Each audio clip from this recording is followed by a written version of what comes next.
Shas. Okay, we're left off in Mem Chesem and Aleph. Okay. Okay, we left off over here.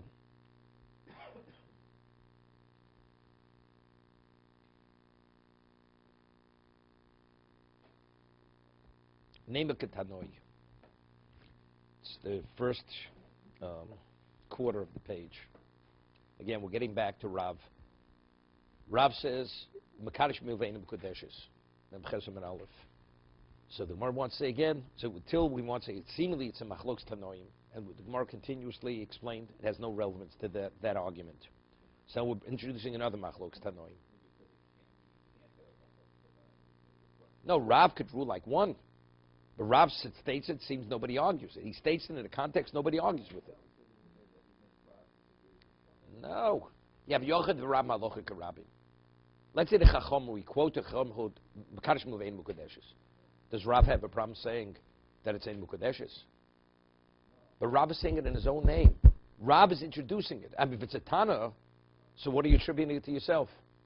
We're quoting many Tanoim. He's introducing the concept. We showed 6 different examples. Seemingly, that's what the Tanoim are discussing here. So even though we may rule that, but it's not your position, right? So we said no. That is not what they're discussing. Is not what Rav is talking about. Now the Gemara says another example. Seemingly, name a Ketanoi is Skachli B'Shtar. I want to marry you with a shtar. So seemingly shtar means monetary document. Remeir Ome Eino Mukadeshes. Remeir says she's not married. Rebbe Loza Ome Mukadeshes. Rebbe Loza, she is married. Chachomim say, Shomed es haniyor. We evaluate the value of the paper. Hear this? Im yesh bo shove pruta mukadeshes. If the paper is worth a cent, so she's mukadeshes. Vim lavein mukadeshes. And if it's not worth a cent, he gave her nothing. Now we want to, what exactly, what are the arguments? What, it's a shtar, what kind of shtar, what is the document? Is it a loan document he gave her? What did he give her? Hai shtar hechidomi. What exactly is the case? He gave her the document in marriage. Ilay mishtar chovda cheirim. Was it a loan document where he was a lender to a third party and he's taking that loan doc, giving it to the woman for kiddushin? What did Rameir say before? On the previous page, Rameir says mukadeshes. And here he says, Ein Mukadeshes. So if that's the case, Kasher Rameir. I have a contradiction in Rameir. If it's Shtar Chovdei Acherim, it's a loan document, which is, the debt is to a third party. He's a credit to a third party. Maybe before said Mukadeshes, does he say over Ein Mukadeshes? Ela B'Shtar Chovdei Do. It's speaking, she's the debtor. And he's giving back the document. And what's the argument? He's waiving the loan. And they're arguing, is Mekadosh Mukadeshes or ain't Mukadeshes? Wait, let's discuss this again. If factually the Torah says Ki yikach Chishisha means you have to give her money, and waiving a loan is just freeing her of a debt, but you gave her nothing. So what's the position Mekadosh Mukadeshes? Right? What would the reason? What would the rationale be? So he'd say, you have to say that although he didn't say I'm marrying you with Hanos Mechilas Milveh, that's what he meant. That's the equivalent of that. What is the value of waiving a loan? If he verbalizes it, not a question. What would you pay to have the loan waived? So that service, what I'm offering you, that's a Shaveh Pruta.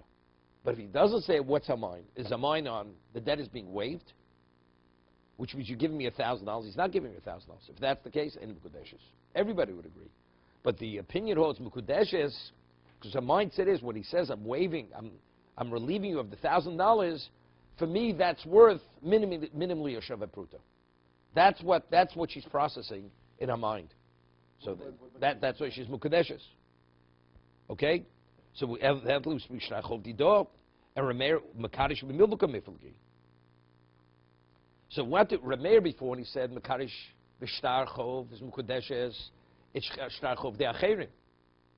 It's the loan, the debt was to a third party, was the debtor. Here, she's the debtor. Rameir says, Ein Mukadeshes. That's why he says, Reb Lo says, no, Mekadosh B'Milvah Mukadeshes. Amar Rav Nachman Yitzchok.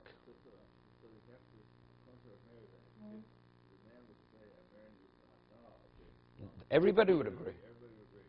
So Rameir's here saying that you have to verbalize that. Correct. And that's the way we rule, right? The fact that's what we do. We do rule this way. Mekadosh milva ain't mukadeshes, but if you verbalize with what I'm marrying you, then she's mukadeshes.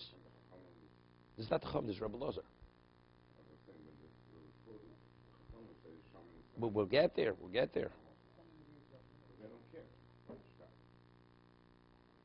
They don't care. They would rule like Rameir. They would rule like Rameir. Rameir says when you give the document as the loan, she doesn't think about the value of the paper. The Chum say no. She does think about the value of the paper. Okay, we'll see. No. We're quoting a brisa.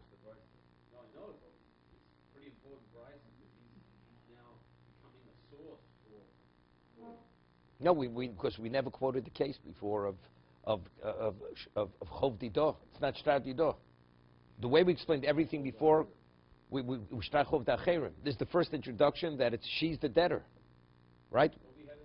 No, that was Namora. That was Namora speaking. That was Rav speaking. So that's the question. How could Rav say Mekadosh Milvim Ein Mukadeshes? It seems to be Machlokes Tanoim. This is the first time it's mentioned. This is the source of Tanoim discussing this issue. Omer of Nachman Yitzchak says no. Now, before we get there, the Chachamim say if the paper has the value of a penny, he says, I'm marrying you with this document. What's her mindset? According to Rameir, it's the relieving of the debt. He's not giving her $1,000. According to Rabbi Lozi, he says it doesn't make a difference. Relieving of the debt, the way she processes it means hanos mechilas milveh, without him verbalizing it. Rabbi Lozi concurs with Rameir that unless you verbalize it's not. But he says, what is the woman's mindset? I want to what? I want to be married. I want to be married. So what am I married with? With what he's giving me. In fact, he's giving her a piece of paper.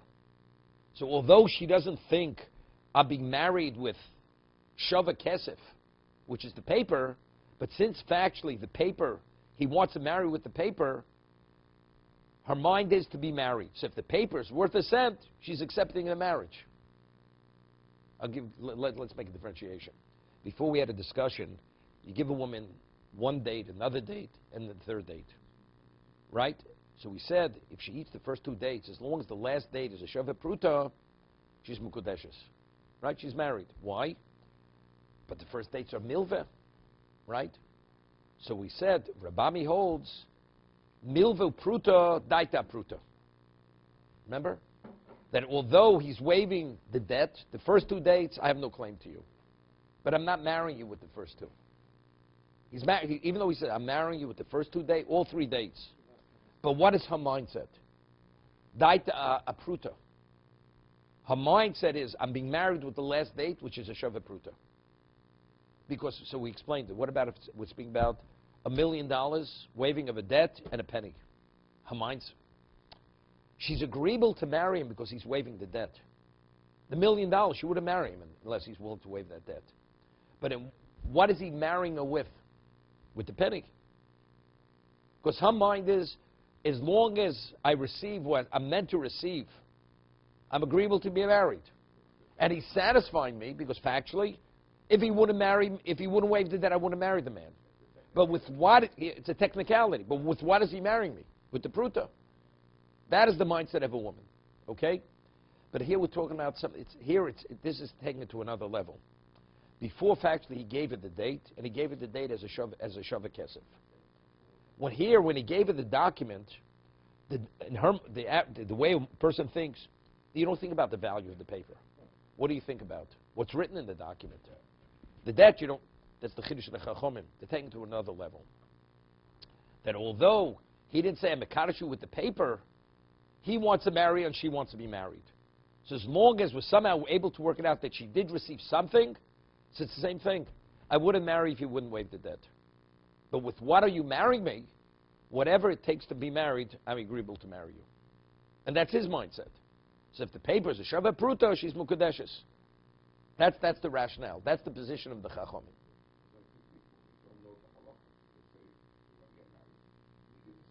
As long as there's something that works. I mean, the person's mind doesn't have to be specific. Even it's just in general. But again, you have to say what I said. Even though the person's waiving the debt, it is a prerequisite. It is a detail in why I'm agreeable to be married. As Ernie said, it's a technicality, but that's not the marriage. The marriage is because you give me a shavet pruta. Although the debt that's being waived is endlessly more valuable than the shavet pruta.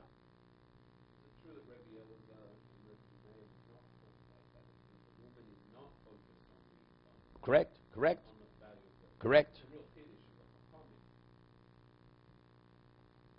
Well, we're going to see in a moment. We'll see in a moment. The Gemara is going to fall off in this. That's not the argument. That is not the argument. So on that, the Gemara says, no, it has nothing with Mekarash b'milveh.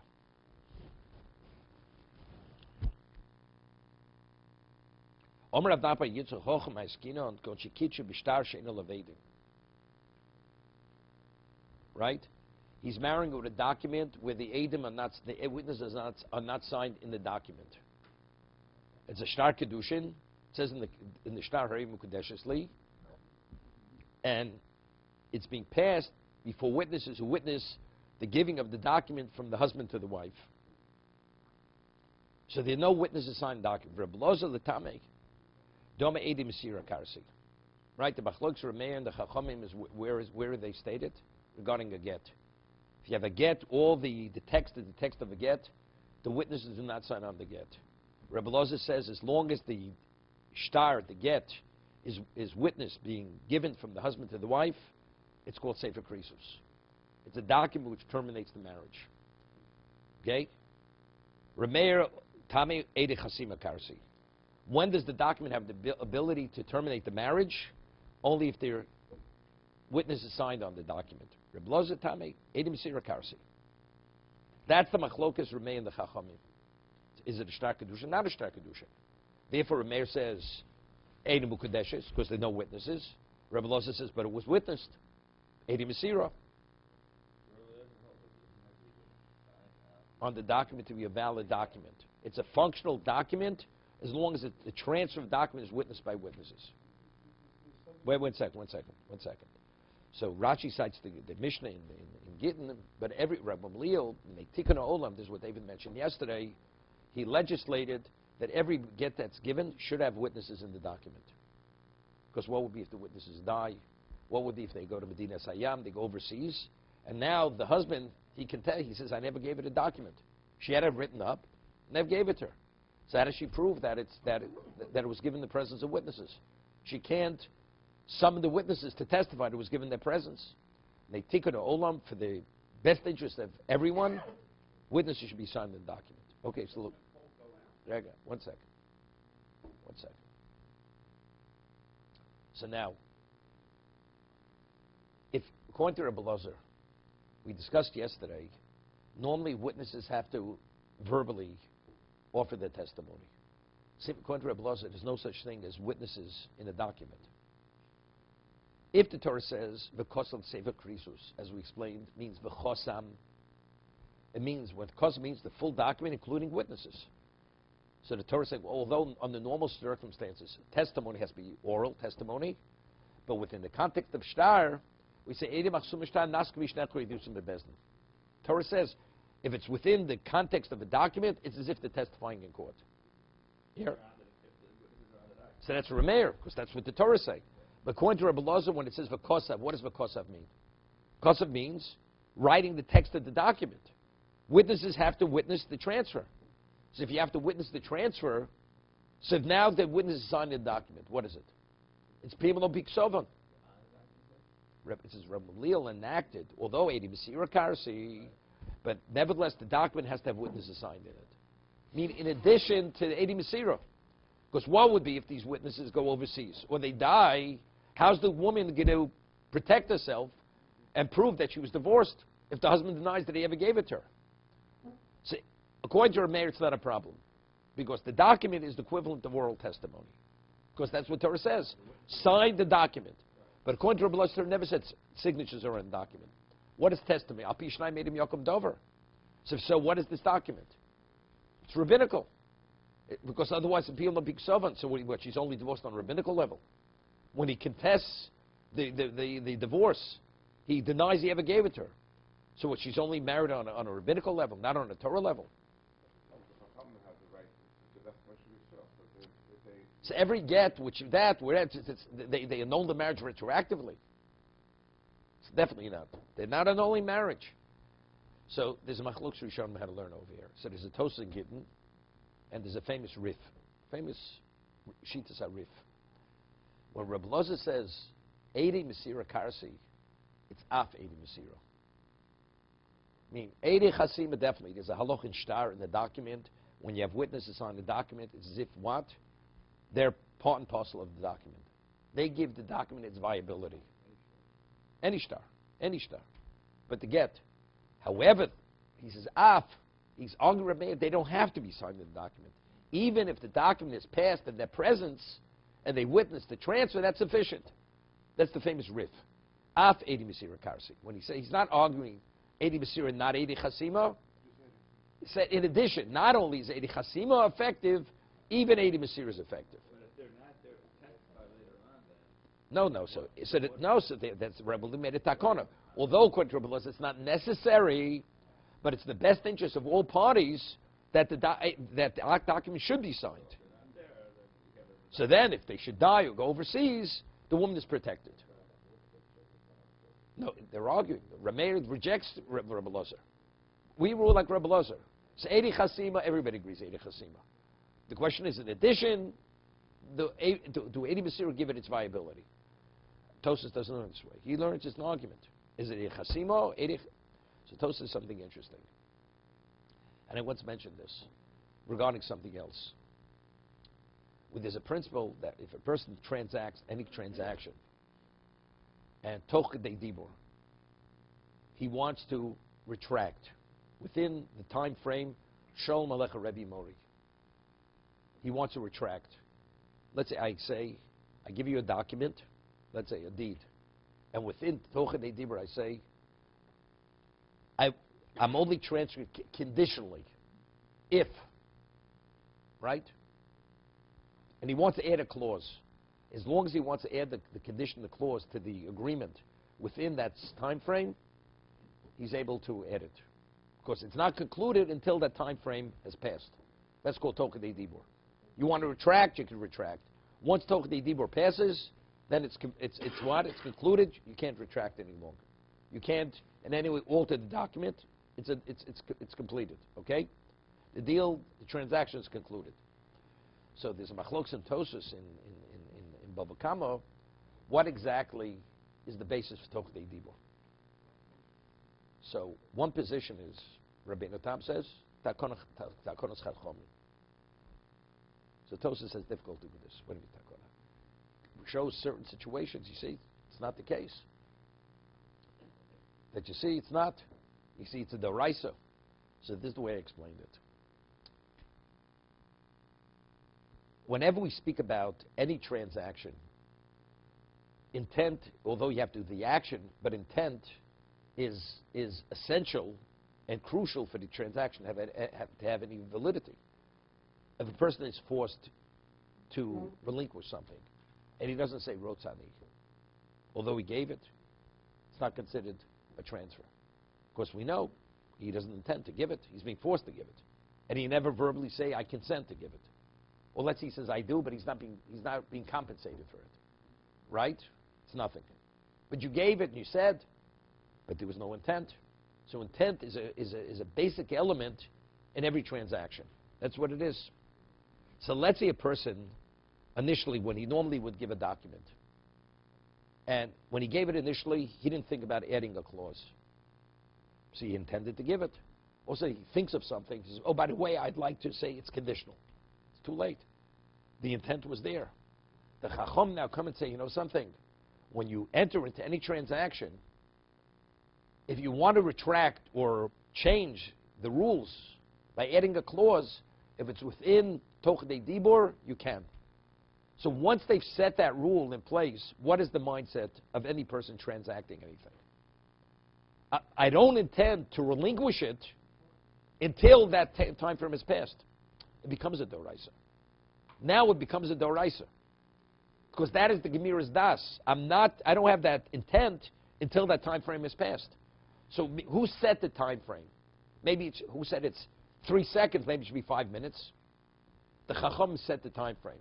But once the time frame is set, now that becomes the intent of the person. You following? So now it becomes a doraisa. So after everything's said and done, even Rabbeinu Tam agrees it's a doraisa. The question is, what is the basis? What is the source of Tokhtei Dibur? Is our Lochem Mishubi Sinai? Or originally it was legislated by the Chachamim. That you have that period of time, that's like grace period, that you're able to either retract or to add or change whatever you want to change.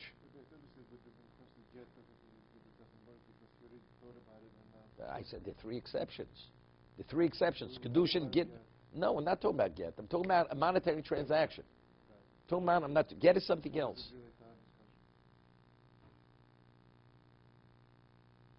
I'm going to get there. Okay? You know, you build a bridge and you don't put the roadway on the bridge. How do you cross the bridge without a roadway? Okay, we didn't put the roadway in yet. Wait a second. No, get kiddushin is for some other reason. The Gemara says those are the 3 exceptions where I don't say Tokhtei Dibur. I'm just giving it as an example. I don't want to get off on a tangent here. Okay, I'm just bringing it for a reason. Okay, so now Tosafos says something interesting. The Chachamim say witnesses should sign on the document, mitikkun ovim. But if you don't understand Reb Loz's position as the Rif, that means Edi Chasima are not valid. What gives the document its viability? Eidim Masira. But who said they were Eidim Masira? Well, because you have documents, you have witnesses in the document. Therefore what? Therefore what? It's PM Lo Piksov. They're not valid witnesses. Torah doesn't recognize these witnesses. The answer is it's a rabbinic enactment. So therefore it's a rabbinic. So Tosafos says, so which witnesses would sign on a document? Only if they're honest. Person's not going to sign the document unless. So when did the witnesses sign on the document? When they were Eidim Masira. So if you have witnesses on a document who have a cheskes kashrus, we could say with certainty that this get was transferred in a proper way. That reveals to me that they were Eidim Masira at the time of the transfer. It wasn't limited to, because otherwise they wouldn't have signed. Since we rule like Rebbe Lozer, Eidim Masira Karsi, so what's the proper procedure of a get? Witnesses have to witness the transfer of the document. And now witnesses signed on the document. That it happened. Because otherwise they wouldn't have signed. And in whose possession do we find the document? In the possession of the woman. The witnesses definitely didn't sign the document for the woman. That means that it's a legal document. That means they signed it for the husband. So if they signed it for the husband, now why do we find it by the woman? The answer is because that tells us that it was done correctly. No, I understand that. They signed it initially. But now that we find it by her, the presumption is the husband did it right. The husband did it right. Eidim Masira Karsi. Said, finally, that if I would only have a paper, I say she wrote the paper herself. She went to the scribe and wrote a paper. It's meaningless. But if you have witnesses, where did she get a witness document? That means witness had to sign it for her. They wouldn't have signed the document for her. So who did they sign the document? For the husband. So if that means there was a transfer of document from husband to wife. And in what context was that document transferred? The probability is we could say with certainty in the context of Eidim Masira. Therefore, there's like an Anat Tzadi that reveals that they were Eidim Masira. So what terminated the marriage? What gave the document its viability? Eidim Masira. How do we know that it was transferred?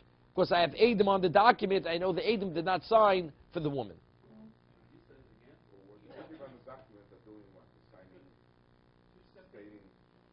They're stating the mindset of the husband.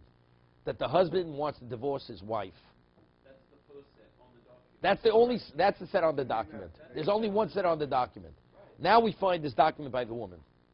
How did the woman get this? Did the woman go to the witness and say, I want you to sign this document? Definitely not. They would never sign such a document. So on whose document did they sign? When it was the possession of the husband. But now we find this document, which is witness in the possession of the wife. How did she get the document? The answer: the husband gave it to her. In what context did he give it to her? We could say or presume with certainty it was done in a proper context. What is a proper context of get? Eidi Mesira. No, but we rule like Rebbe Lazar. We're going if you hold like Rebbe Lazar. So that's what we're saying. So that's the question. Even according to the Gemara says, even though we rule like Rebbe Lazar, Eidi Mesira Karsi, Rabbi Gamliel made a takana, legislated, witnesses should sign, they tikkun olam. If they should die, if they should go overseas, we have a problem. So, you understand? So it's the same idea. Once you find it by her, if the Chum say there's no such thing as witnesses signing a document, it's irrelevant what you find it. It's nonsense. But witnesses now, if they sign, that means they signed legally. Because it has legal value. So what is it doing by her? Evidently, the husband must have given it to her. If the husband gave it to her, that means it was transferred. In what context was it transferred? In the presence of Eidi Mesira. That's Tosas in Gittin on Daf Gimel Amid Beis. It's an Anan Tzaddik.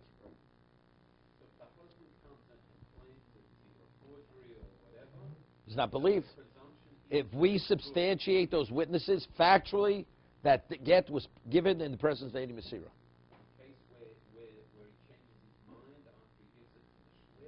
No, that's something that the Chacham have to annul the marriage, because there he canceled the agency.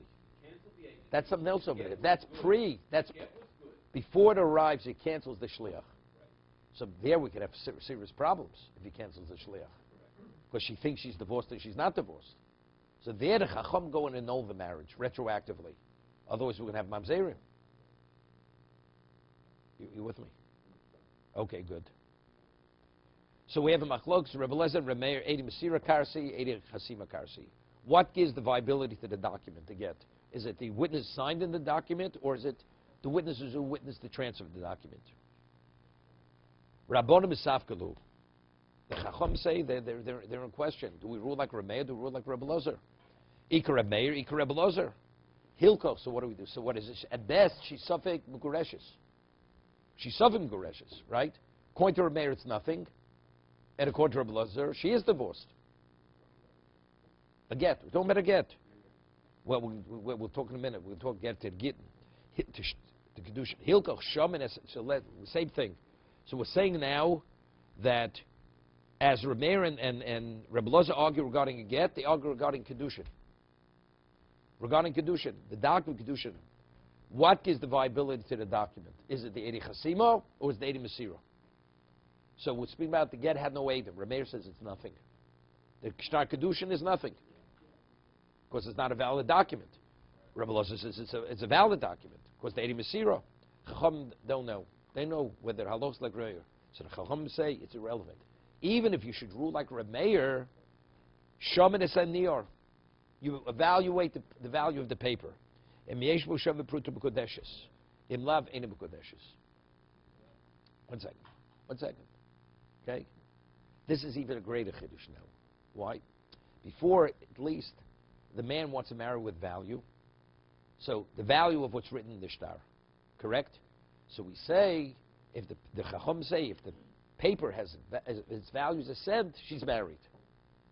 At least it's within the same context. Money and money. More money, less money.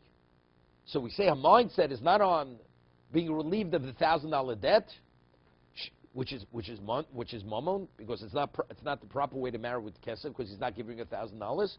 What is he giving her? He's giving something of lesser value. What's of lesser value? The value of the paper. Here he's mikadasha with what? What's the procedure? Shtar. He's married with shtar. It turns out it's not a valid shtar. Wait, the shtar is not good. We want it to be a vade kedushin. I know, but it wasn't written. It's deficient. It's not a valid document. It doesn't have witnesses. If the halach is like Remeir, it's not a viable document. So we say, but if the document is worth a cent, we're converting it. You know what the procedure is? It's kesef. It's not. It's a whole different shift in mindset. Here, I'm agreeable to get married if I get value. More value, less value, I received value. What's the value of the paper? Here, it's not receiving value. When originally, what did he intend to marry with? With kinyan shtar. Now we're converting it into kinyan kesef. It's a whole different direction over here. So here it's even a greater chiddush. You don't have that parallel case here. The shtar is the mechanism. Right. Here, there are No. The parallel case is shtar. You don't have kesef. You don't have kesef. That's not. Nevertheless, she shifts to that point. We say she does think about it. No, she doesn't have to think of it, like we explained before. She wants to be married to the married man. Whatever it takes to be married, I agreeable to marry. Is it shtar? Is it kesef? Look, I'm not the expert. I leave that up to the rabbi.